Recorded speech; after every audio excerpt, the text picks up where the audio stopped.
All right. Well, just to kind of go ahead and get us kicked off, we're going to have some more folks kind of jumping in, but looks like we have a solid group of a little over 60 right now. And so we'll go ahead and get the webinar started. So I'd first like to introduce myself. My name is Sarah Derdowski. I'm the Executive Director of the Global Energy Management Program at CU Denver Business School. And I'm also the Program Director for Women's Energy Network Colorado. So really excited to be here today and to share my two passions. They've come together at this perfect storm. Really excited to kind of take this part two of our energy transition series. So just a little bit about Women's Energy Network, if you're not familiar with what we do. You can see from the slide here, we're an energy organization. We welcome all energies, and we are there to kind of empower energy professionals. We provide education, leadership, networking, and we do a lot of different events. We'll talk a little bit about what those are coming up here in the next month. But as you can see, we do everything from podcasts to a lot of webinars these days, but even some in-person pieces such as Women's Workout and Wine as we slowly kind of come back to normal. Oh, thanks so much. Here's the next dates we have coming up. If you haven't joined any of our virtual events like our virtual wine tasting or Amazing Race, please do. It's a great way to kind of get to know people a little bit more and also network throughout the pandemic. So that's a fantastic thing to do. One of the big things we have coming up education-wise is our Week of WinCo. That's our last event in October. Definitely get a chance to jump in and participate in that. There's a lot of engagement, small groups, breakout sessions, things like that. And there'll be a lot more details on that to come. So stay tuned for those pieces. Next, so this webinar is called Energy Transitions. This is really a second part of our series. First one, the Global Energy Management hosted, was on renewables. That was a fantastic one. We'll have a link for it for you because I think it's really important as you think of yourself as an energy professional, if that's why you're on this webinar, to learn a little bit more of how you can position yourself as an energy professional, whether you were in oil and gas before, maybe more on the financial side. We want to give you some real hard skills and takeaways. And so that first webinar was with Jenny Brett from Res and Lee Morrison from AMP. And a couple of the two key points they had, which is know yourself and your skills and how you can make yourself an energy professional. So, don't be a reservoir engineer, be a data hound or something like that, so that you can really speak the language of the other side of the industry. And one of the other points they had was, be hungry for knowledge and a willingness to constantly learn. And I know our panelists are going to talk about those points directly, but wanted to let you know we want to build on those points to keep giving you some tools on how you can make a transition if that's really what you're looking for today. So why did we choose utilities? Renewables is a great sector to transfer your skills into, but utilities is truly that perfect storm. So it's a periphery industry if you were in oil and gas. Some companies even own oil and gas assets, like Black Hills is an example of that. But it's going to also teach you how to see where there's similarities across the industry. And again, really think of yourself as this energy professional and how you can do that. So I'm going to stop talking so much, but I do want to run through how this webinar is going to go down. So I am joined by three incredible women. We have Kaylee Van Cleve from Iridium. We have Andrea from Summit Energy, and we have Carrie from Excel. All these women come from the industry from very different sides of the house, which is fantastic. So hopefully they can provide some resources and skills for you individually, but they also are experts in their field. So the financial side, the operations side, and the people side, if you will. So how this is going to go down. I really think it's important that you guys ask questions as we go along. I would rather there be no questions at the end and we answer them as the conversation is flowing. I think that makes for a much better webinar. We've all been on a lot of these, so let's make this as much of a conversation as we can. So please put into that Q&A box any questions anytime, and I'll try to incorporate those throughout the session.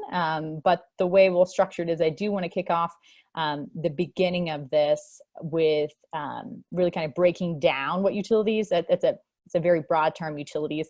There's these massive kind of regulated monopolies, there's munis, there's all these different pieces. And I want you to really kind of understand a little bit about that before we start talking specifically about the people side and where you might see yourself fit in. I think that that piece is really important. So to kick us off, I'd like Carrie, if you could, just give a little bit of your background too, so that we can know a little bit more of who you are, and then start talking a little bit about how Xcel is seen in the marketplace, you know, as its regulated monopoly.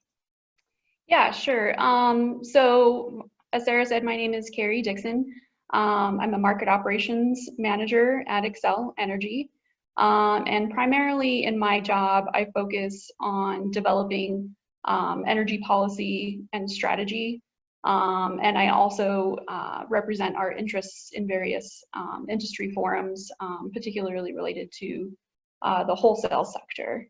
But I also do get to get involved in some of the fun activities that we have at the state and federal regulatory levels as well. So that's me in a nutshell. And I think we have a slide here that I sent to Sarah that just might provide a good visual overview of Xcel Energy as a utility. So a lot of you are probably joining us from somewhere here in Colorado. So you probably have some familiarity with Xcel Energy already, if not getting a bill directly from us every single month. But for those of you who maybe aren't as familiar with us, we are a major US electric and natural gas company with operations in 8 states. We provide a comprehensive portfolio of energy-related products and services to about 3.7 million electricity customers and 2.1 million natural gas customers through our various regulated operating companies, which you can see on this slide here. Xcel Energy is an investor-owned, vertically integrated utility, which means that we own generation, transmission, and distribution assets. So from the time that your electricity is created or generated to the time that it is delivered to your home or your business, we kind of own every piece of that process there. So that's just what it means to be a vertically integrated utility. We own over 100,000 miles of electric transmission lines and more than 200,000 miles of electric distribution lines. So think highway, byway level. We also own several 100,000 miles of natural gas transmission and distribution lines and have quite a bit of natural gas storage capacity as well. We own about 19 gigawatts of generation capacity, which is comprised of a pretty diverse fuel mix, which currently includes coal, natural gas, nuclear, wind, solar, hydro, and a few others. But I don't know if how many of you are familiar with the recent carbon reduction goals that we announced as a company. So that diverse fuel mix is going to change with some of those initiatives that we have kicked off. So for those of you that aren't familiar, we were the first major utility to set a vision to serve our customers with 100% carbon-free electricity by 2050 and to reduce our carbon emissions 80% by 2030 company-wide from 2005 levels. And we actually just had our largest one-year decline in carbon emissions in 2019. So we've reduced levels to 44% since 2005, which puts us more than halfway to our 2030 goal. So definitely not only an exciting time to work at Xcel Energy, but also an exciting time to work in the electric utility space as other companies have started to announce similar goals as well. Well, thanks, Carrie, for that. And for those of you who were paying attention to, you know, they're vertically, thank you, integrated company. That piece is really important because as complex as utilities are, lots of people don't even own their own transmission. And then again, if you're thinking about coming into renewables, how the renewables piece plays into some of these large scale utilities as well. So just something to kind of keep in the back of your mind as you're thinking about a transition and where you might fit in. Would it be into one of these smaller vendors? Is it into the transmission side? Is it on the generation side? Kind of where your skill set might kind of fit. So Really appreciate that, Carrie. And you're right, it's an exciting time to be in utilities for sure, especially everyone's at home. Everyone thinks we're using so much more electricity and stuff, which may or may not be the case. But certainly paying attention to it to a lot more, which is really great to hear. Well, Andrea, we'd love to hear from you.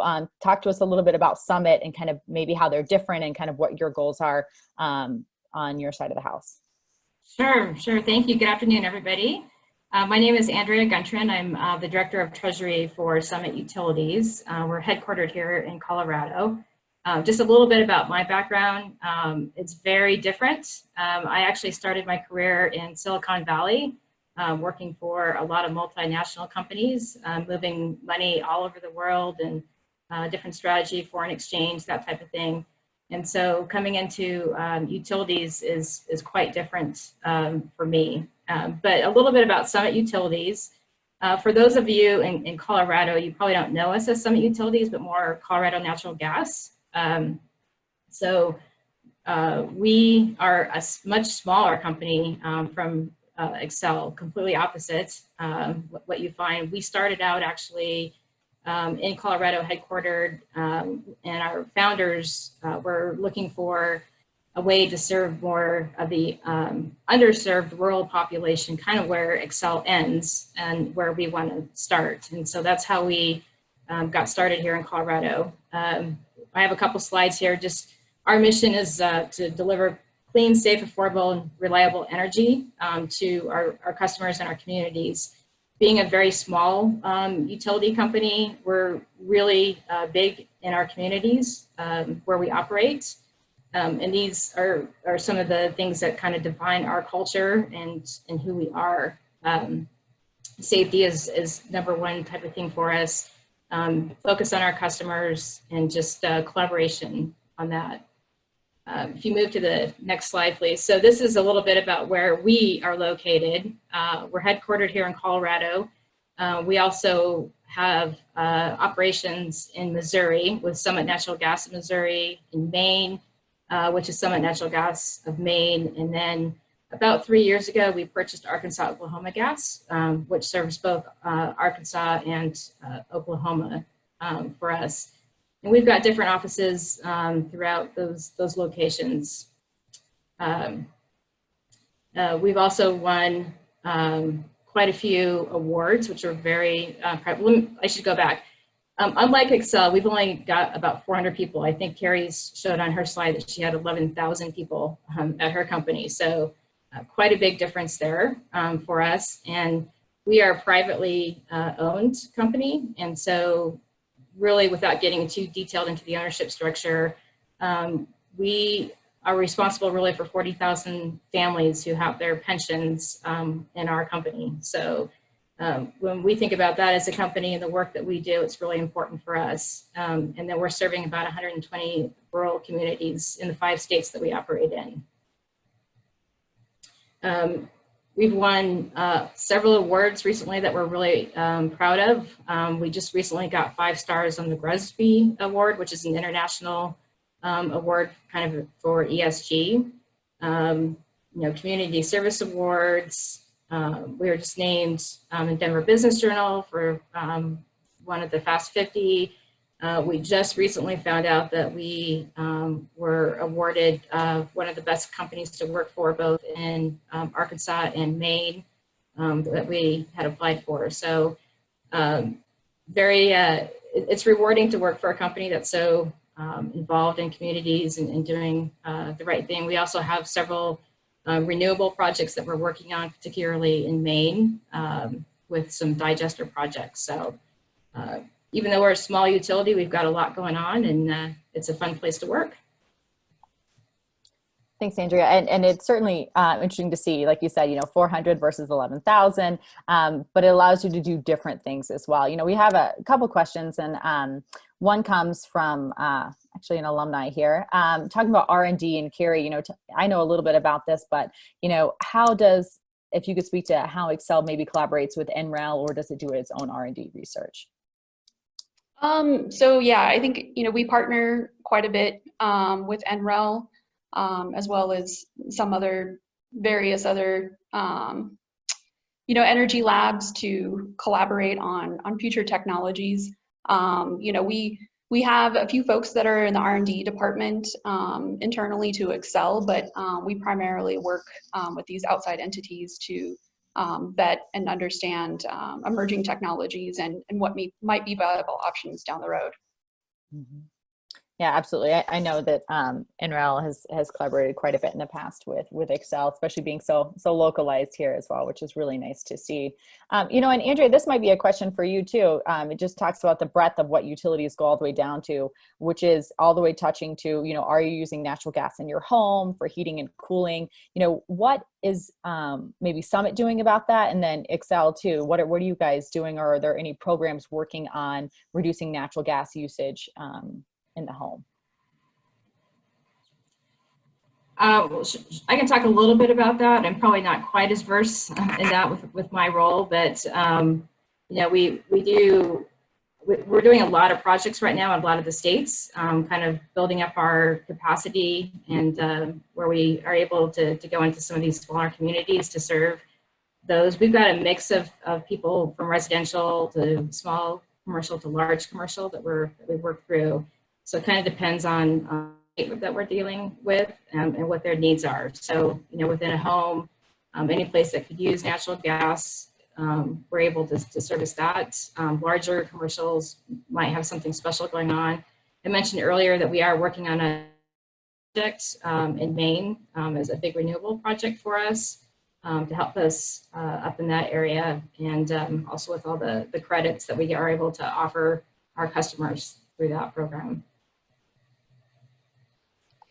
Yeah, and so I think from the Excel side, you know, we definitely encourage our customers to use more efficient systems in their homes. I believe we have a few rebate programs that people can take advantage of. So if you replace your air conditioner with a more higher efficiency air conditioner or natural gas furnace, we have several incentives for those as well. But I do know that there are certain cities out there who are taking that a step further, and they are introducing policies to, I guess, completely eliminate the use of fossil fuels in homes. So I think that's definitely something that's going to be coming down, you know, the pike here in the future, and that's something that's definitely going to be impacting utilities. So I think that's a great question, and it's very relevant, and that is something that we're definitely aware of and looking at in the future. Absolutely right, that it's more policy driven kind of on new builds, things like that, but then also retrofit. So great question. And I think it shows you again, like how broad the industry is all the way down to your home, to what type of fridge, what type of furnace you have. It can really touch every aspect of your life. So there's lots of space in there for folks to jump in. Well, this is predominantly about workforce and how you transition into these sorts of things. So Kaylee, I definitely want to kind of jump over to you. Obviously, give us a little bit about yourself, but coming in it from the recruitment side, working, you know, specifically with companies to fill roles and positions, you kind of see both sides of the house, what skill sets people have, you know, who's in the market right now, and then how you can kind of pair those up. So could you talk to us a little bit kind of about trends though in hiring and stuff right now as well, so people can kind of get a feel for what that marketplace looks like? Absolutely. So my background is I've been predominantly in energy, focused heavily on the people components of the industry itself. So with Iridium Consulting, what we do is we focus entirely across the full energy spectrum. So oil and gas, power utilities, renewables, kind of the full mix, very similar to kind of Jen's kind of full spectrum mix as well. And so each one of these sectors you would think have exceedingly different needs. But when you actually kind of roll up your sleeves and talk through what the workforce trends look like and the needs of these organizations, whether it be oil and gas versus power and utility versus renewable, actually there's a lot of similarities. And I think it's almost like a misnomer that we kind of have, that we kind of see our own kind of camp. We don't really see the broader spectrum. So hiring trends, some things that I find really interesting, and I'll include, I think, or we will include at the end of the conversation, a resource on the global energy what is it, Global Talent or Energy Talent Index report that they did last year. Now, albeit things have changed dramatically given our current 2020 scenario, but I think it's a really great document if you're looking seriously at making shifts in your career to look into a different sector within the energy kind of family. It's a great resource. It's one of those things that breaks down kind of initiatives across all three kind of major areas. And one thing that's kind of fascinating is from oil and gas perspective, which I think a lot of people, our conversations are, how do we shift from oil and gas into maybe a different area? We're looking at, according to this report, it's about 73% of oil and gas professionals are looking to make that move. And the funny trend, or I think is funny or interesting, is the first kind of area that they look to is renewables, because it gets a lot of press and conversation. It's something that is very much in our dialogue. And fewer percentage of them are actually looking at powering utilities for that transition. And I think that has to do with the fact that we might not communicate the true value that's out there for a worker to join that segment. And so trends, I think we're going to see power and utilities probably increase in their desirability from former oil and gas individuals or transitioning energy professionals. And I think it's like close to 19% of them, according to the report, are thinking about power and utilities. So that's still a sizable chunk of the former oil and gas crowd. So definitely trends, there's all kinds of great trends on that, and we'll probably dive into it. You can tell by the ladies on the call. Andrea, I mean, her background from Silicon Valley, coming in, from a kind of money management standpoint, those skill sets are absolutely essential in a variety of different components of the energy space. So I think your story, Andrea, is very similar to a lot of the individuals that we work with on our private career coaching and also with our placement services with organizations. So I don't know if I answered your questions, but. No, that's great, Kaylee. And then, something else to mention is, I know a lot of folks who are transitioning are looking for that transition from oil and gas, as we said, look at renewables. But, renewables are tied into utilities. And I think that piece is really important. And then the also thing that I think is important to think about, oil and gas had this big crew change that we all knew about and heard about, and thanks to some downturns, they still have that crew change, but they have a lot of potential for folks to jump out of oil and gas, and where are they going to go because of these downturns? Well, utilities also has this big crew change that was going to happen. It was just not spoken about as much. Perhaps utilities wasn't that sexy industry that it's now starting to become a little bit. And so there's going to be huge opportunity if you position yourself properly to come into the utility space, because they have that lack of leadership, that kind of barbell of, kind of your senior folks and kind of your entry folks, but not a lot kind of in the middle there. So if you are at the middle part of your career, which I imagine a lot of you are, this is a great industry to kind of come into if you can kind of position yourself properly with your skill set, which you guys have a huge skill set to offer. So I think that piece is really important. And then I also think it speaks to a lot of oil and gas companies are really involved in the community, especially here in Colorado. We have a lot of independents here who are really engaged where their assets are. And I think, utilities are also that way. Andrea, you speak about you guys up in Maine. You are probably there at community organizations, really kind of tapped into what the needs are there, and Excel here as well. And I think that would speak to some of the value systems of the demographics of folks who are looking to make these transitions. So I think that's also a really important thing to keep in mind as you look at a company and an organization you want to join, that you can see from their mission statements that they want to be involved in those communities. And maybe you can align yourself to some of those as you look for kind of jobs. Well, back to kind of the workforce questions here. Carrie and Andrea, when you think about hiring someone, again, what are some of those pieces that your company might look for, maybe they look for when they were hiring you, or when you're hiring people that would kind of help people make the transition? What are some pieces that it's not just saying, listing all their petroleum background or something like that? What would be something that stands out that makes you want to take a risk on somebody that maybe doesn't have a full utilities background? Maybe you could share some of that information for our folks. Yeah, I mean, I'll say from the Excel perspective and kind of what we've been looking for and a lot of the people that we've been hiring recently is, like I mentioned in my overview of Excel Energy, there are a lot of changes that are happening in the industry right now. And so, I really think right now we really highly value people that, are very flexible, can think outside of the box, very resilient, self-starter type of thing, especially right now. As you can probably tell, I'm still working from home, as I'm sure a lot of you are right now, and that definitely has presented another challenge in terms of collaborating with fellow coworkers. And so I think, as cliche as it sounds, I feel like right now people who are like self-starters and like willing to take initiative and really trying to like think outside of the box and work independently are just general things that are so important and so valuable right now. Mm-hmm. Flexibility.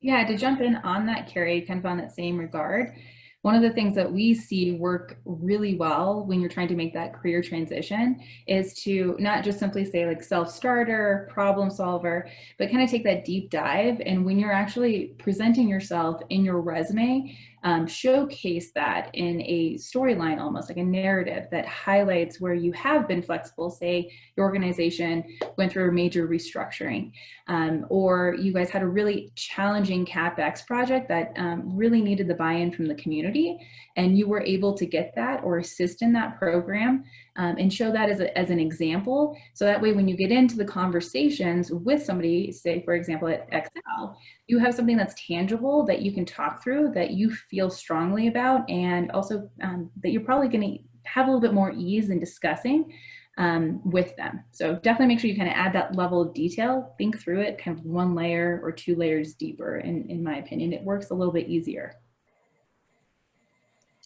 Yeah, I would agree with both what Kaylee and Carrie said. I think, even looking at my background, when I first saw this job, it was kind of a mix, right? It was treasury and billing and accounts receivable, and I hadn't done a lot of those things. And quite honestly, I thought it was a little odd to have that mix of things. But, I think being open to new things and just saying, yep, I'm willing to try it, or I'll, do something different or learn something a little bit outside of where I'm at, and asking a lot of questions. I know, especially, if you get to an interview within my team, the finance team, and you have to talk to our CFO, he's really interested in just the questions that you're asking and kind of your thought process of what you're looking at, and being able to be willing to network with people. And because there's a lot of collaboration with our group, we've done a lot on the treasury side, the banking, investments, financing, different things to support our operations. And so, while I'm not, hands-on in the field or with the operations team, I'm on the executive team, so I'm constantly talking to, my colleagues throughout the company, and trying to figure out what their needs are and what their plans are, and how I can help support all of that. So I think that's really important. We're very active in M&A and growth. We're a growth utility, and so people who can bring different things to that is very helpful for us. With kind of different skill sets and how you might be able to fit that in. I know a lot of people in the finance and accounting team don't have a background in utilities, and so a lot of us are on a learning curve, and things like the regulatory environment and that type of thing is challenging for some of us to learn. But and use those resources, it's very helpful. And Andrea, I think, you're, as Kaylee said, a good example of someone who's kind of jumped into this industry from a periphery group. And I think that piece is important. You've probably had a learning curve on kind of the vernacular of the utility space. And I think that's true for a lot of industries, right? Everyone's got their own acronyms. I mean, I remember kind of learning some of the oil and gas ones. I literally have a glossary of terms because I had no idea what they meant. And I think that's certainly true for utilities. So if I could just offer you guys like one quick resource, we do have a free Coursera class online about utilities. take that at your own time. If you are looking seriously to make a transition, take the time to go through that course, get some vernacular under your belt. And I think that that will really show, you'll be able to speak to the industry a little bit better. You'll be able to understand some of these job postings a little bit more if you kind of have some of their vernacular along the way. That being said, you know, Kaylee, it's not just the vocab that's different. I think job titles are very different as well. So if someone's kind of redone their resume, they've kind of gone through, said, hey, these are my specific skill sets. This is how I think they can transfer.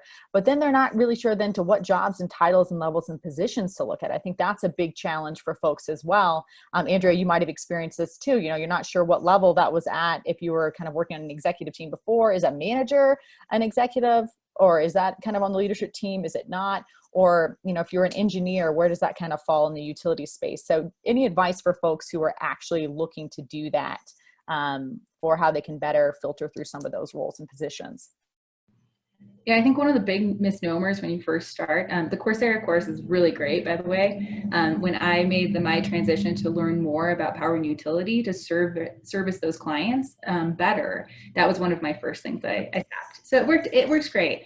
You know, there's a lot of great books out there. Grid was an awesome one to kind of help walk you through kind of the background on the industry as well. And that's something that I would definitely pick up. It's kind of a fast read. And if you nerd out, it's a great way to kind of learn all of those kind of functions within the space. So looking for an actual title, you know, titles change. There's even title differential between organizations themselves. So when you're kind of thinking about how to identify where in the organization from a tiered structure, where those positions lie, I kind of think about it as like a cheat sheet, like a lead. Look for kind of keywords that make sense, that indicate a hierarchical structure. I can barely say that word, I apologize. I have to spell it out. Anyways, look at those kind of indicators. The other thing is dive deeper. So don't just look at the job title and then hit a fast apply.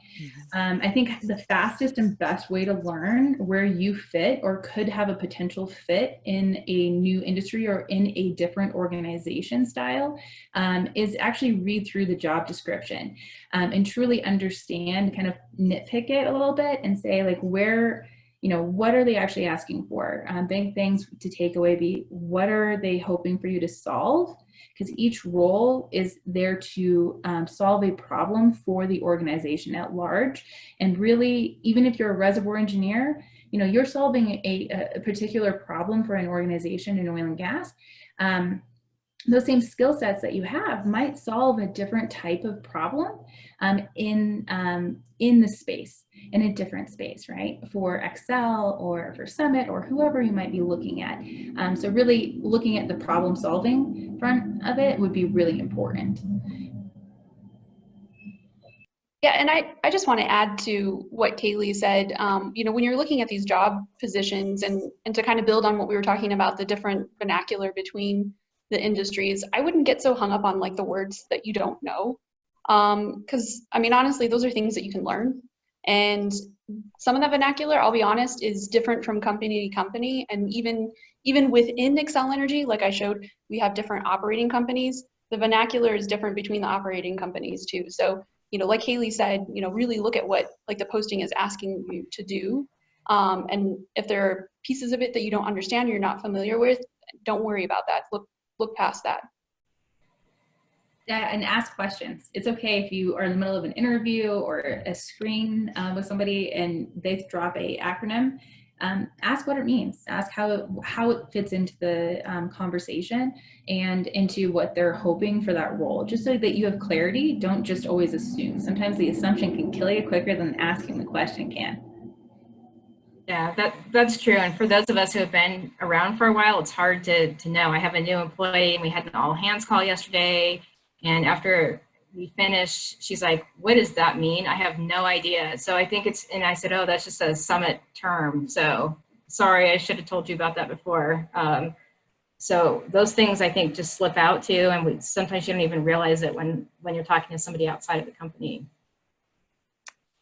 Yeah, absolutely. And but this can certainly help to get a leg up if you figure out a few of those. At least it'll put you on the right path to getting the answer to what some of those mean. We have a couple questions that came in that I think are good. Both for Women's Energy Network to kind of supporting women in the industry. So first of all, thank you all, ladies, for being here. But it talks about basically. Kind of men over applying, right? Men over apply oftentimes for roles, which means they might not be fully qualified for them, and yet they still apply for them. Women aren't as likely to do that. Kind of with a lot more people looking for work right now. What would be some suggestions on maybe how women can maybe overcome some of those challenges for, not being seen for their potential, and Kaylee, maybe this could be something from the people side, but also I'd love to hear from Carrie and Andrea as well on maybe how they can set themselves apart so that they're seen for the potential that they have within an organization. I think one of the big things is, everybody's heard the stat. Women, we love to make sure that we have 100% of the items that are on the job description before we hit the apply button, right? A couple of big things there is I think one leg up for women comes heavily based off of networking. I think women could learn to utilize their networks and tap those, like I call them weak connections and or strong connections, and ask for kind of informational introductions and things along those lines. And that kind of helps, for some reason, have a little bit more of a personal feel to it. So you feel ever so slightly more confident when you kind of apply for what would be considered a bit of a reach job for you. And I think that also we have to kind of change the perception that the hiring managers themselves are absolutely looking for 100% of what's on that job description list before they have a conversation or consider hiring you for that role. Really, that is a guideline that they have identified and highlighted the key skills that they are hoping to see. That is by no means a disqualifier in most situations. So definitely make sure that you kind of have the frame of mind that this is a door opener. This is what they're hoping to see. And you don't need to have all of them. So utilize that network to kind of help you with kind of giving you a little bit of confidence, I think. Yeah, Kaylee, I can't agree with you more. Reaching out and just, if you have somebody on LinkedIn or other networks or whatever that can maybe do an introduction is always incredibly helpful. I know I've used it too, just for even trying to find out more about other people and other companies, other roles. I go back to the story of me joining Summit, right? I came from a really different background, multinational, moving money around the world, knew nothing about utilities. And when I applied for this position, there were kind of three big buckets of the role. And honestly, I had one of the three that I knew anything about. And so when I was going through the interview process, I was worried about it. And I thought, gosh, this is not going to probably work out. But, we just talked a lot about my approach and my thoughts and how I would go about doing something. And I guess it was enough for the CFO to say, I'm going to take a chance on her to join the company. But then I was able to bring a lot to the company that maybe wouldn't have been either, right? Like a little bit more proactive on our banking and cash management and structure and that type of thing that I kind of brought from the Silicon Valley. So we've got that now here at Summit, which maybe we wouldn't have had prior. So I think it just depends on the situation, and don't be afraid to just try it, right? The worst you can do is it doesn't work out, but you might have a good thing at the end. So yeah, I think those are both great points, Andrea and Kaylee. And obviously, like maybe you don't meet every one of the bullet criteria that's listed in there, but maybe think about offsetting that with the other things that aren't on that list that you do bring to the table, because you are a highly skilled individual and you do have a lot of experience. And just because you don't fit exactly what they're looking for, maybe you bring something that they didn't even know that they were looking for that might set you apart from some of the other applicants. So, turn the minus into a plus, really, with some of your other skills or highlights that you can bring to the table that they may not have necessarily thought of that they might need in that role. And Carrie, I like that. everybody knows who knows me. I'm a glass half full kind of gal. No matter what happens in the industry, what happens in the market, I'm going to be that positive force for you all, but hopefully give you some skills to do that. And because of that, we did get a question that came in. I think sometimes there can feel like there's a stigma if you worked in oil and gas and then you want to transition either to renewables or the utility space. I guess my question would be, maybe to the three of you, because you've seen different applicants, Kaylee, kind of the recruitment side, trying to pair people up, Carrie and Andrea, as folks look to transition into these companies, you've seen resumes, things like that. Are there things or hurdles that people need to overcome, or if they're worried about their oil and gas background, how they're presenting themselves? Is that a real thing, first of all? We do live in a hyper politicized world. Sometimes it feels like an us and them, us oil and gas, them renewables, or vice versa. But in the utility space, is this something people should worry about? Should they address it? And then have you seen that at all as people are applying within your organizations? Kaylee, I don't know if you want to go first, and then maybe we can jump over to Carrie and Andrea on that one. So I hear that concern. Mm-hmm. I definitely do. And it's something that I think a lot of people feel is like, it's a no-go conversation, right? I don't know that that's real. In all honesty, I think it's a misperception a lot of the times. We've had really good success with opening doors with people with different types of backgrounds. I mean, I think we've gone past the point in time, maybe 10 years ago when I first started my career, this was something that was a little bit stronger. Now, I don't know if that's such the case. I think people are more focused on kind of the softer skills that, Andrea kind of presented, or Carrie, about, what they're looking for as far as the type of person on their approach to their work, the things that they can bring to the table. That are definitely unique. I think where oil and gas, that negativity on the oil and gas front can really kind of hurt you is if you lead with that as a negative. I don't think you should make it a concern unless it's actually a concern that's voiced from the other party. So if you are the candidate in the conversation, you've been asked to the conversation table, and why would you put your first foot forward as being a negative in the commentary? It's kind of the same thing with women. Like when they have fewer of the job requirements, they oftentimes will put that on the table initially in the conversation instead of doing what men do, which is tend to do in general, which is, put forth their strongest attributes and what they bring to the table first.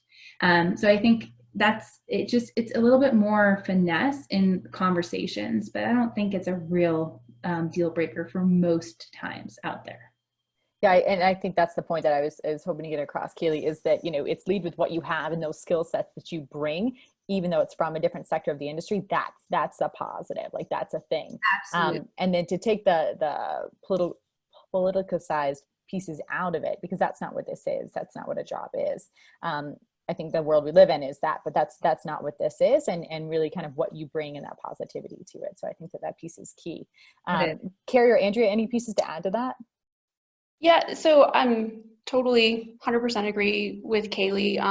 I think it's kind of a misnomer that we work in different industries. I mean, at the end of the day, we're all in the energy industry, right? We're all energy professionals, and so I think maybe for me, I never really thought of it that way. And I know I didn't highlight this in my intro at the beginning of the webinar here, but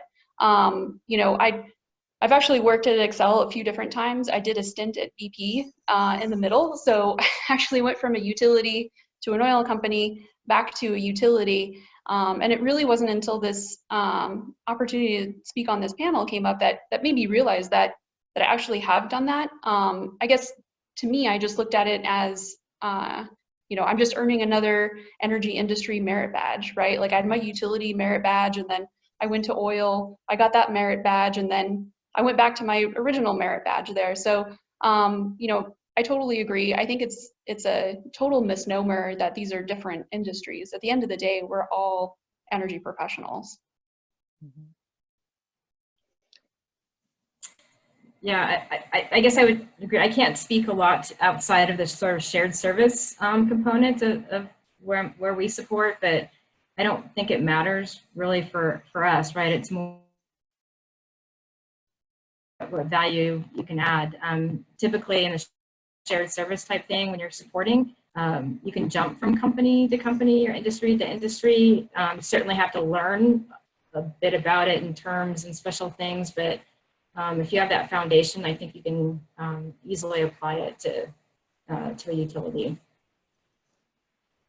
Well, great. Well, I think, the last couple of questions we really kind of want to wrap up with is kind of like the future of the utility space. I mentioned a little before, there is this great crew change that's also as a part of utilities, but I think a lot of people are probably curious to find out, are there subsets of the utility space that might be growing faster than others, whether that's bringing on renewables or transmission pieces, but also, are there any additional trends, maybe Kaylee, that you've seen, as we look forward in the future, whether it's startups who are coming into the utility space, kind of disruptors, things like that? Where are some potentials for folks to be able to jump in, and maybe what are some of the growth projections, kind of looking at Xcel and Summit for you guys over the next few years?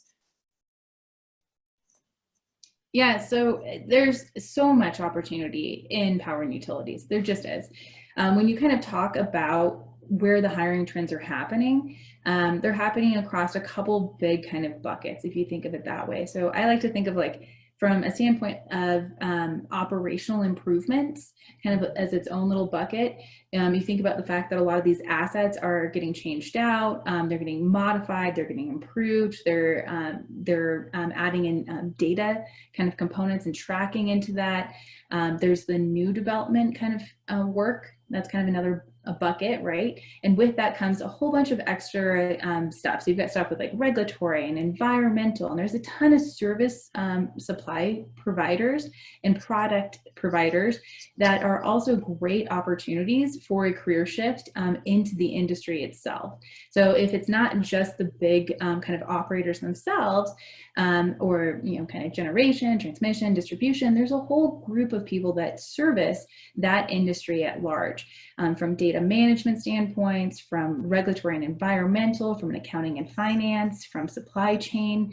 There's a lot that's happening, but the general trends are tied to kind of the forward-facing elements of the improvement in the industry itself, whether that improvement comes from changing the fuel mix to meet carbon initiatives like Xcel is doing, or improvements in research and development of product lines that support better operations, safer operations for people, or improvements from a financial, how do we manage the accounting and financial growth that we're going to need in this space in order to make these things possible. And then like the continued improvement on communication and making sure that we're engaging with land use requirements, right? And all that kind of stuff that goes into these development projects. So there's a lot of opportunity depending on where your skill set comes from, whether that be from an engineering standpoint, or if that comes in from a different kind of corporate level support function.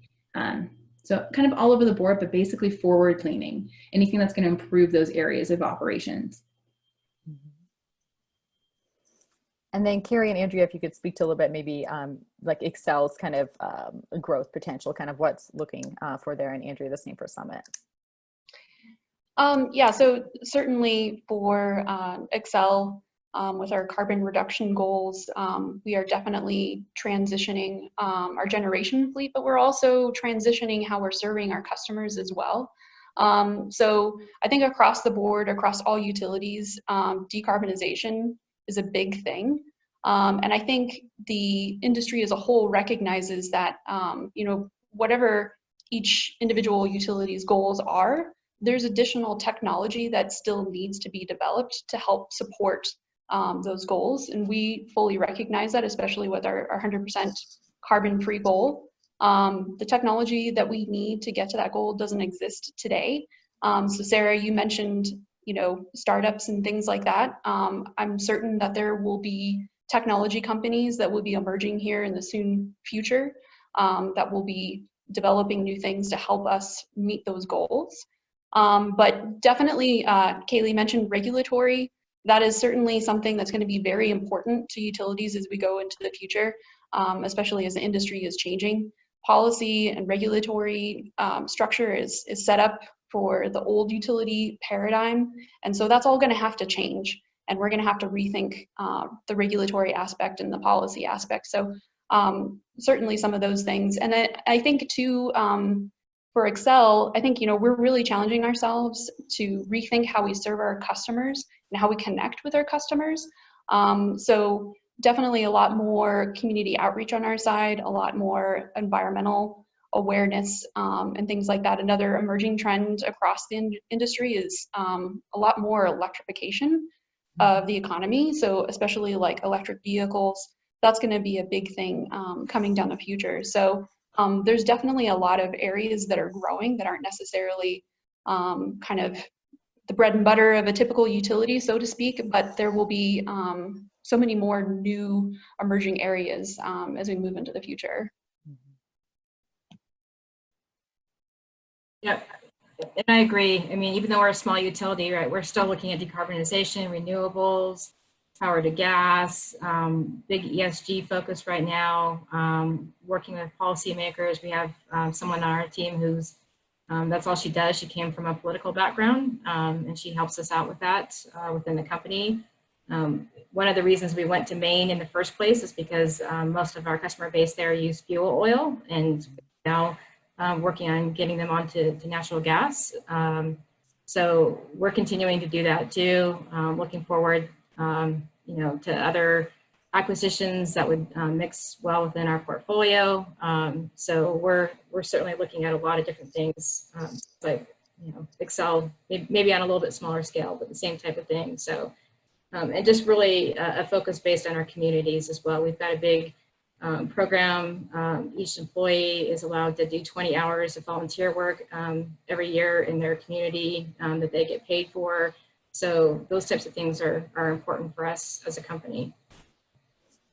Yeah, that's great. And, just to piggyback real quickly, I think, big buckets that I see from student base and in my conversations with companies would be, land, folks who have an oil and gas background in land. I think there's a lot of potential for you to move into the utility space, both the transmission, as we look to bring more renewables online, kind of permitting those spaces. You have a vast history of being able to do that in the oil and gas space. A lot of these projects are on government and public lands.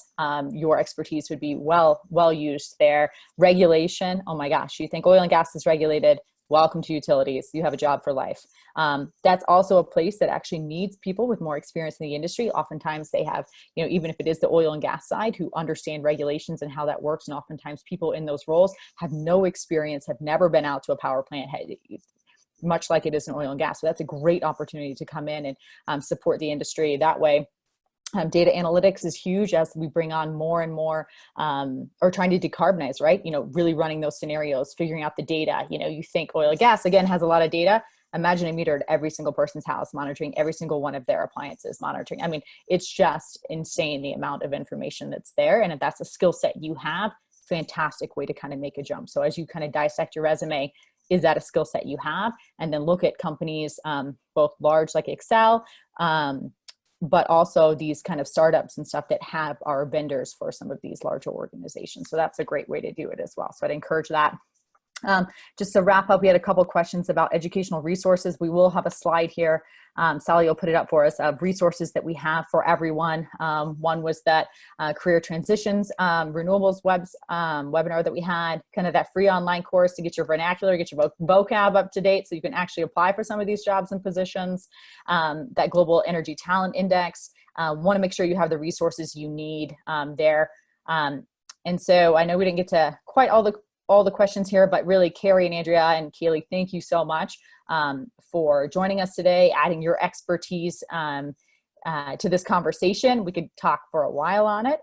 Again, it's such a broad subsector of the industry, so we really, really appreciate your time, both in the industry, but then taking the time today to kind of chat with everyone. So we'll send a follow-up email to everyone on the webinar with these resources and stuff as well. Again, Women Energy Network is a great place to kind of jump in. connect with us here. We're on every platform you've got on social media, so no excuses. If you don't want to talk energy, come and join one of our kind of fun networking, kind of women workout and wine, kind of unwind a little bit with us as well. Or professionally, if you're looking to jump in, we're also happy to help there. So again, thanks everyone so much for your time. And we really appreciate it. And we'll keep bringing you some educational resources. So thanks.